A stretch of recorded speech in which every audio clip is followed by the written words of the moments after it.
Bonjour à tous et bienvenue dans cette nouvelle vidéo de Drone Theory. Deuxième épisode de la série Drone Voiture Volante. Alors, dans la première vidéo, nous avions parlé des moteurs, de la poussée des moteurs, leur nombre, le dimensionnement grosso modo de la poussée qu'il fallait pour lever telle ou telle charge et telle ou telle personne. Donc du coup, on va reprendre ici, hop là, le petit tableau récapitulatif. Donc la semaine dernière, on était ici sur moteur ESC hélice et on avait déterminé que on allait prendre ces ESC, ces moteurs. Donc c'est les T-Motor, les UX 15 XL. Donc c'était un kit pour rappel qui était donc moteur ESC et hélice à 4800 par jeu. Et du coup, vu qu'on était parti sur un montage en octo, en 6 moteurs, du coup, on était à 4800 par kit, voilà. Et au total à 38 400 € pour une poussée de 344 kg à 70% de thrust, donc de gaz en fait.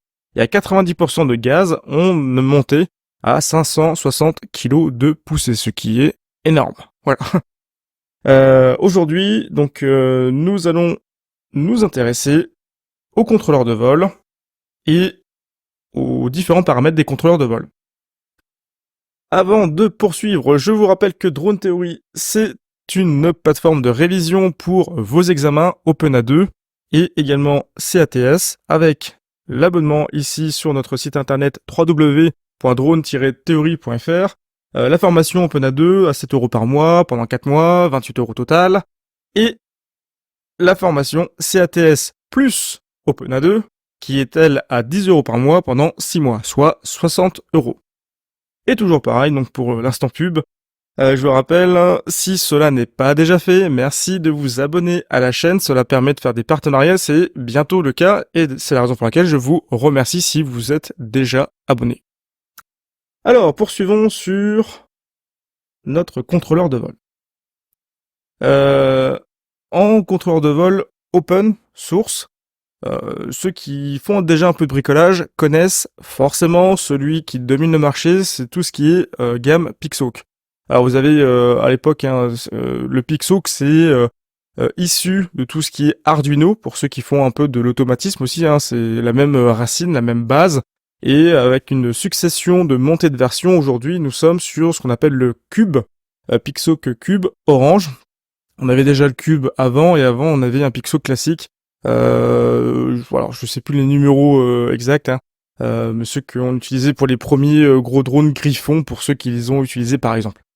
Alors, j'ai fait le choix pour ma voiture volante d'un Pixhawk Cube, le 7 Standard Plus, voilà, avec donc la plaque qui permet ensuite de l'ensemble des branchements, et avec celui-ci qui tient et qui détient, je veux dire, un ADS-B pour diffuser sa position et émettre en tout cas une position pour les autres usagers de l'espace aérien.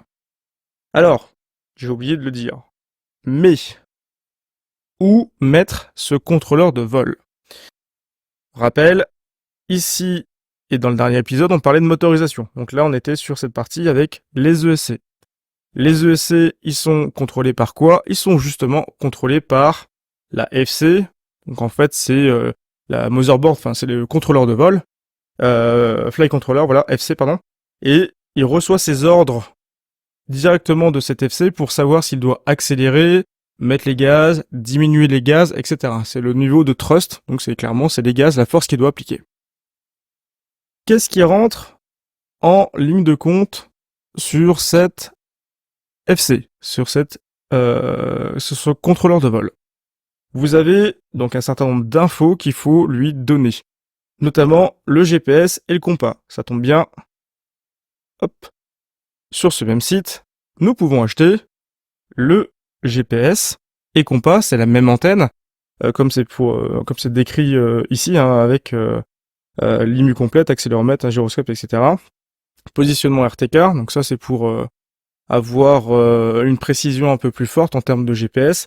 Quoi qu'il en soit, c'est forcément à acheter avec Le contrôleur de vol, c'est une entrée en fait, c'est une des entrées qui est quelque part derrière ici.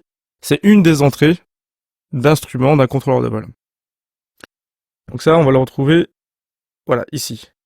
ATI IMU, donc là pour le coup, dans la carte qui est ici, elle intègre directement un altimètre, une capsule barométrique, pour justement calculer une distance verticale par rapport à une pression, un gradient de pression. Donc ça, on l'a également. Qu'est-ce qu'il nous reste? Il nous reste ça. Ça, c'est quoi? C'est la réception des commandes. Parce que justement, pour accélérer ou diminuer la vitesse des moteurs, d'un côté ou d'un autre, pour aller à gauche, à droite, monter, descendre, etc. Tout ça, c'est une variation de moteur, finalement, sur un multirotor. Il faut une radiocommande. Et là, vous la retrouvez ici. Donc ça, c'est une radiocommande typique qu'on va retrouver disponible avec le Pixoc Cube Orange. Donc c'est la Airlink pour ceux qui la reconnaissent. Encore une fois, c'est quelque chose qui est très répandu aujourd'hui. Autre asservissement, capteur en tout cas, entrée sur ce cube, j'ai choisi de mettre ça sur ma voiture volante. C'est-à-dire un capteur de positionnement par rapport au sol. Donc ce capteur, c'est un capteur optique, mais également lidar, qui va me dire attention, tu es proche du sol, et qui va détecter une certaine hauteur par rapport au sol.